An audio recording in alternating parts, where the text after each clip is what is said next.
Bakit nga ba nakalubog ang sementeryong ito sa Camiguin? Mga kaibigan, ito ay ang The Sunken Cemetery na matatagpuan sa Barrio Bonbon sa Camiguin Island. Isa ito sa pinakamakasaysayang lugar sa Pilipinas na bahagi ng bayan ng Katarman na nagsimulang lumubog noong 1871 matapos pumutok ang Mount Vulcan. Noong 1960s ay ilang mga eruption pa uli ang naganap na nagresulta ng mas malalim at tuluyang paglubog nito sa tubig at maging isang underwater site. Noong 1982 ay tinayuan nila ito ng isang malaking krus upang magsilbing marka ng lokasyon ng sementeryo na ngayon ay isa ng sikat na diving spot.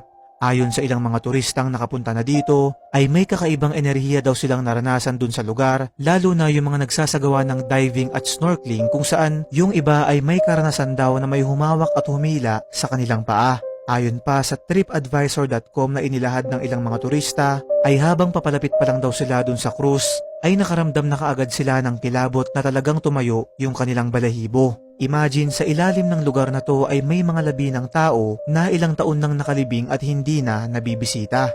Para sa mga kaibigan nating nakapunta na dito, ay meron din ba kayong kakaibang karanasan sa lugar na to? Ibahagi nyo ito sa comment section at magkakasama natin itong pag-usapan.